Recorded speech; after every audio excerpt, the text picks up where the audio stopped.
विदाई की तैयारियां जोरों पर थीं। घर के हर कोने में साज सज्जा थी, पर माँ का मन जैसे भारी होता जा रहा था। कमरे में अकेली बैठी सरोज अपनी बेटी आरती को निहार रही थी, जो दुल्हन बनी सामने खड़ी थी, हंसती हुई, सपनों में खोई हुई। सरोज ने उसे धीरे से पास बुलाया। आरती, बैठ बेटा, कुछ जरूरी बातें करनी है तुझसे। आरती मुस्कुराती हुई माँ के पास आ बैठी। सरोज ने उसकी हथेली अपने हाथों में ली और गहरी सांस लेकर बोली, बेटा, जिस घर में तू जा रही है ना, वहां किसी का रोब सहने की जरूरत नहीं है। तू वहां किसी के लिए खाना बनाने नहीं जा रही। मैं तुझे दहेज देकर भेज रही हूँ। तू कोई भाग कर नहीं जा रही। तेरे पास जो भी सामान है वो सिर्फ तेरा है। किसी और का उस पर हक मत होने देना। तेरे ससुराल वाले बहुत चालाक हैं। अगर कोई कुछ बोले ना तो उसे वहीं कर सुना देना। आरती ने माँ की बात बीच में काट दी। माँ, ये आप कैसी बातें कर रही हो? वो सब बहुत अच्छे हैं, कितना प्यार करते हैं मुझे, एक बार भी कुछ ऊंचा नहीं बोले। सरोज के चेहरे पर एक कटु हंसी आ गई। अरे पगली, ये सब दिखावा होता है। जो मैं दुनिया देखी हूं ना, जो दुनियादारी जानती हूँ, वही तो सिखा रही हूँ तुझे। आज तेरे पापा नहीं है, लेकिन फिर भी मैं कोशिश कर रही हूँ कि तुझे हर वो चीज दूं जिससे ससुराल में तुझे कभी झुकना ना पड़े। तेरा भाई देखना, शादी होते ही तेरी भाभी के साथ अलग हो गया, कैसे चिपक के रहता है उसके साथ। तेरी भाभी बहुत चालाक है, इसलिए ही तो अपने तरीके से सब कुछ पा गई। कुछ सीख उससे भी। तू भी ससुराल में वैसा ही करना। धीरे धीरे अपने पति को अपने साइड में लाना और मौका मिलते ही अलग घर बसा लेना। आरती का चेहरा अब थोड़ा गंभीर हो गया। कुछ पल चुप रहकर उसने पूछा, माँ, भाभी ने ऐसा क्या किया जो भैया आपसे अलग रहने लगे? सरोज की आंखों में हल्का सा जलन और चोट की चमक थी। वो बोली, अरे बेटा, तेरी भाभी बहुत तेज है और मैं बहुत मासूम। पति को काबू में करने के लिए पत्नी को तेज दिमाग वाली, जरा सी चालाक बनना पड़ता है। उसे अपने बस में करने के लिए अदाएं दिखानी पड़ती हैं, नजरों से, बातों से, हरकतों से। तू भी कुछ ऐसा करना कि तेरा पति तेरे बिना एक पल भी ना रहे। तू उसकी जरूरत बन जाना। अगर तू कहे दिन तो दिन, अगर तू कहे रात तो रात। देखा नहीं तूने अपनी भाभी को, कैसे तेरे भाई को अपने इशारों पर नचा रखा है उसने। आरती चुप हो गई। उसके चेहरे पर उलझन थी। प्यार और साजिश के बीच फंसी एक बेटी, जो अब तक सिर्फ सपनों में थी, अब अचानक दुनियादारी की कठोर जमीन पर उतर आई थी। आरती कुछ देर चुप रही, फिर धीमे स्वर में बोली, ठीक है माँ, जैसा आप कह रही हैं मैं कोशिश करूंगी। पर ये तो बताओ, भैया और भाभी कब तक आ रहे हैं? शादी में उनका होना बहुत जरूरी है। सरोज का चेहरा अचानक सख्त हो गया। उसकी आंखों में हल्की चिंगारी सी उभर आई। वो चिल्लाते हुए बोली, मैं तुम्हारी भाभी को अपने सामने देखना भी पसंद नहीं करती। उसे बुलाना मैंने जरूरी नहीं समझा। और रही बात तुम्हारे भाई की, तो उसे मैंने फोन कर दिया है। अब उसकी मर्जी आए या नहीं। वो तो अपनी बीवी के पल्लू में बंध के रहता है। उसकी औकात ही क्या रह गई है अब मेरे सामने? आरती की आंखें भर आईं। उसकी आवाज भर्रा गई, माँ, पर मुझे भैया भाभी दोनों चाहिए। आप जानती हो ना, मैं दोनों से कितना प्यार करती हूँ। उनके बिना शादी की कल्पना भी नहीं कर सकती। माँ की कठोरता और अपनी मासूम इच्छा के बीच फंसी आरती अब भीतर से डगमगा रही थी। वो जानती थी कि माँ के मन में भाभी के लिए कितनी कड़वाहट है, पर वो भी जानती थी कि भाभी ने कभी उसके साथ कुछ बुरा नहीं किया। दरअसल आरती का भाई विवेक एक बार माँ के खिलाफ जाकर अपने ऑफिस की सहकर्मी अनवी से शादी कर चुका था। अनवी सुंदरता में किसी हीरोइन से कम नहीं थी। नर्म मिजाज, सलीके से बोलने वाली और प्यार करने वाली। आरती उसे दिल से चाहती थी, पर दहेज में कुछ ना लाने की वजह से सरोज उसे कभी पसंद नहीं कर पाई। वो अक्सर ताने मारती, उसकी हर आदत में कमी निकालती। कैसे बैठती है, कैसा खाना बनाती है, कपड़े देखो जरा, कुछ भी नहीं भाता मुझे उसमें। आरती का मन बेचैन हो उठा। पता नहीं माँ को क्या हो गया है। सोचते सोचते उसकी आंखों से चुपचाप आंसू बहने लगे। आज शादी का दिन था और दिल में एक अधूरापन। आरती के भाई विवेक और उसकी पत्नी अनवी ने अपनी माँ सरोज को मनाने की बहुत कोशिश की थी। विवेक ने कई बार माँ से कहा, माँ, अनवी भले ही दहेज नहीं लाई, पर वो आपके घर की इज्जत है। वो आरती को भी अपनी बहन की तरह मानती है। पर सरोज के लिए बेटी की शादी एक मौका थी अपनी शान दिखाने का। उसे अपनी सहेलियों में रोब जमाना था, महंगे दहेज के नाम पर, सोने के गहनों और कीमती फर्नीचर के जरिए। उसके लिए भावनाओं से ज्यादा मायने रखता था दिखावा। विवेक को उम्मीद थी कि माँ एक दिन सब समझेगी। पर सरोज का दिल नहीं पिघला। और आज आरती की शादी का दिन आ गया। बारात बस आने ही वाली थी। आरती का दिल घबरा रहा था और आंखें दरवाजे की ओर टिकी थी। उसे पूरा यकीन था कि उसका भाई आएगा। और सचमुच विवेक आ गया, अपनी पत्नी अनवी के साथ। भले ही मां ने उसे बुलाया नहीं, पर वो आया क्योंकि उसे दुनियादारी की समझ थी, क्योंकि उसे पता था समाज क्या कहेगा। और सबसे बड़ा कारण यह था कि उसे अपनी छोटी बहन आरती से बेहद प्यार था। विवेक ने शादी का पूरा खर्च उठाया, जो भी जरूरत थी, दूल्हे के कपड़े, गिफ्ट्स, दहेज का सामान, सब कुछ उसने ही मैनेज किया। पर सरोज का व्यवहार नहीं बदला। उसने ही अपने बेटे की तरफ देखा तक नहीं। और अनवी, उसे तो जैसे वहां कोई देख ही नहीं रहा था। वो चुपचाप एक कोने में बैठी सब देखती रही, बिना शिकायत के। शादी अच्छे से संपन्न हुई। विवेक और अनवी ने आरती को गले लगाया, आशीर्वाद दिया और उसकी विदाई में शामिल हुए। आरती की आंखें भीग गई। एक तरफ नई जिंदगी की शुरुआत थी, दूसरी ओर मां और भाई के बीच का टूटा रिश्ता। आरती एक नई नवेली दुल्हन बनकर अपने ससुराल आ गई। नए घर की चौखट लांघते हुए उसके मन में कई सवाल, कई यादें और ढेर सारी उम्मीदें थीं। आरती अब अपने ससुराल पहुंच चुकी थी। शादी की सारी रस्में निभाते निभाते वह बहुत थक गई थी।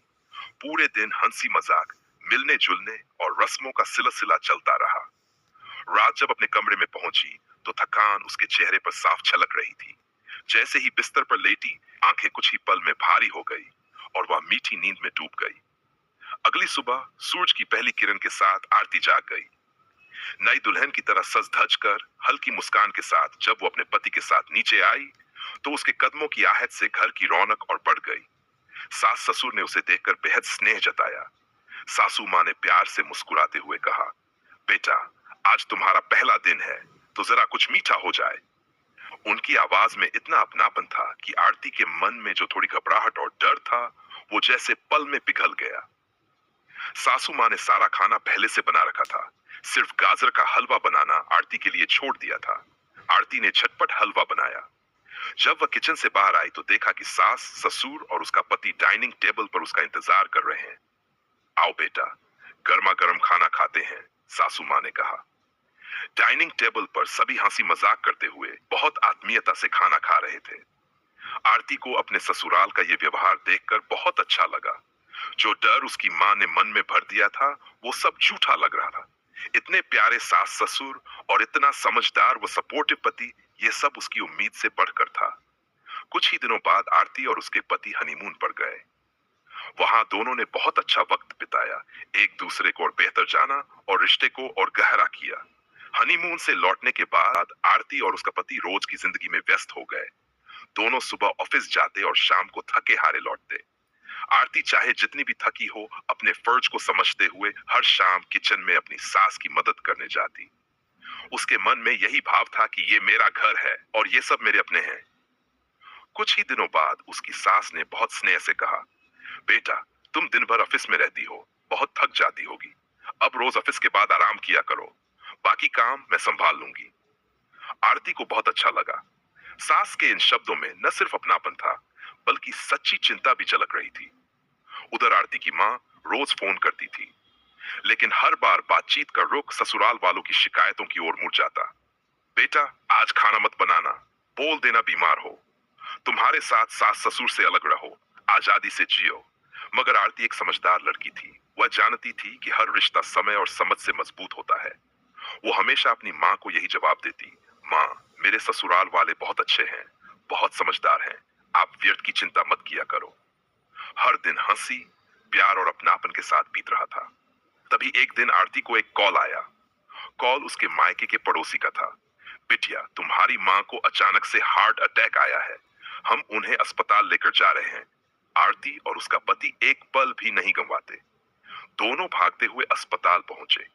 डॉक्टर ने बताया हार्ट अटैक आया था, लेकिन अब खतरे से बाहर हैं। 2-4 दिन में घर ले जा सकते हैं। आरती परेशान थी। उसके मन में चिंता थी। माँ तो भैया को फोन नहीं करेंगी, ना ही उनके घर जाएंगी। फिर उनकी देखभाल कौन करेगा? क्या मैं मायके में रहकर उनकी सेवा करूं? लेकिन मेरा ससुराल, मेरी जिम्मेदारियां। उसी समय उसके पति ने उसका हाथ पकड़कर कहा, आरती, तुम चिंता मत करो, हम मम्मी को अपने घर ले आएंगे, यहीं उनकी देखभाल करेंगे। आरती थोड़ी हिचकिचाई, लेकिन मम्मी पापा को बुरा तो नहीं लगेगा? उसका पति मुस्कुराया। इसमें बुरा मानने की क्या बात है? यह तो हमारा फर्ज है। फिर आरती अपनी माँ को अस्पताल से डिस्चार्ज कराकर अपने ससुराल ले आई। सास ससुर ने उन्हें पूरी गरिमा और स्नेह के साथ स्वीकार किया। बहन जी, यहाँ आप आराम से रहिए, अब आपकी देखभाल हम करेंगे। आरती की माँ, जो कभी अपनी बेटी को ससुराल वालों से दूर रहने की सलाह देती थी, आज उनकी आत्मीयता देखकर स्तब्ध रह गई। उन्होंने देखा कि कैसे उसके सास ससुर उसकी चिंता करते हैं, उससे सच्चे मायने में अपनापन रखते हैं, जैसे वह कोई बहू नहीं बेटी हो। उनकी आंखें भर आईं, उन्हें अपनी गलत सोच पर पछतावा हुआ। आरती की माँ कुछ ही दिनों में ठीक हो गई और एक दिन उन्होंने आरती से कहा, बेटा, अब मैं ठीक हूँ, अब मैं अपने घर जाना चाहती हूँ। सास ने रोकने की कोशिश की। बहन जी, आप वहां अकेली कैसे रहेंगी? यहीं रहिए हमारे साथ। मगर आरती की मां ने नम्रता से कहा, बहन जी, अब मुझे अपनी गलती सुधारनी है, मुझे चलना होगा। और वो अपने घर लौट गई, दिल में अपनी बेटी के लिए गर्व और उसके ससुराल के लिए सम्मान और आत्मीयता के साथ। अपने घर लौटने के कुछ दिन बाद आरती की मां ने दिल से एक निर्णय लिया। अब समय है पुराने मनमुटाव को सुलझाने का, अपने बेटे बहू से रिश्तों को फिर से जोड़ने का। उन्होंने बेटे को फोन किया, बेटा, अगर जरा सा भी समय है तो आज एक बार मुझसे मिलने आ जाओ, बहुत मन कर रहा है तुम लोगों को देखने का। बेटा और बहू बिना देर किए भागते हुए पहुंचे। मां को देखकर दोनों की आंखें भर आई। मां ने उन्हें गले लगा लिया और फूट फूट कर रोने लगी।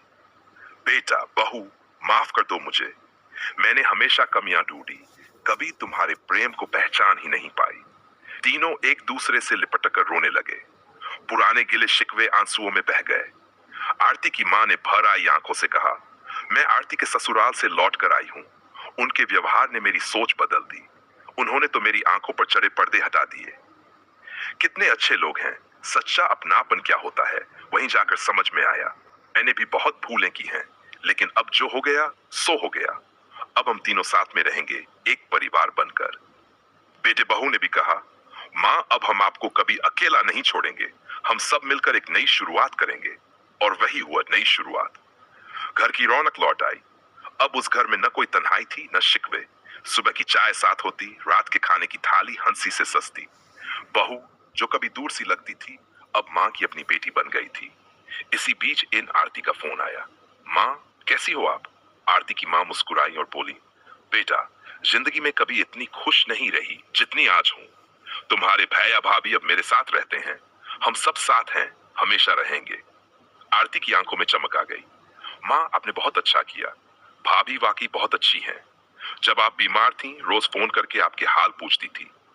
आपके सारे मेडिकल खर्च भी भैया भाभी ने ही उठाए थे। अब साथ में रहिए, यही सबसे बड़ी दौलत है। फोन के उस पार हंसी और खुशी की गूंज थी। माँ बेटी की बातों में प्यार की मिठास थी और रिश्तों में एक नई उमंग। इस तरह जो रिश्ते कभी टूटते लग रहे थे, वे फिर से जुड़ गए। जिस माँ ने कभी अपनों को समझने में देर करी थी, वही आज रिश्तों को जोड़ने का आधार बन गई। आरती की सास ससुर ने अपनापन देकर एक माँ का मन बदल दिया और वही माँ अपने बेटे बहू का घर फिर से जोड़ गई। कहानी का अंत नहीं, एक नई शुरुआत। जहां रिश्तों में भरोसा हो, वहीं सच्चा सुख होता है। और जब हम दिल से माफ करना सीख जाते हैं, तो जिंदगी वाकई खूबसूरत लगने लगती है। परिवार वही जहां दिल जुड़े हों, खून खून का रिश्ता नहीं, अपनत्व ही सबसे बड़ा बंधन होता है। अगर ये कहानी आपके दिल को छू गई हो, तो लाइक करें, कमेंट में जरूर बताएं कि कैसी लगी। सब्सक्राइब करें हमारे चैनल को ऐसी ही दिल को छू लेने वाली कहानियों के लिए। और हाँ, वीडियो को शेयर करें ताकि ये संदेश हर उस इंसान तक पहुंचे जिसे आज भी मां की जरूरत है। आप अगली बार किस विषय पर कहानी सुनना चाहेंगे, कमेंट करके जरूर बताएं, क्योंकि हम मानते हैं हर दिल में होती है एक अधूरी कहानी जो सिर्फ समझे जाने का इंतजार करती है। आपका अपना चैनल, जहां रिश्ते बोलते हैं और कहानियां दिल से निकलती है।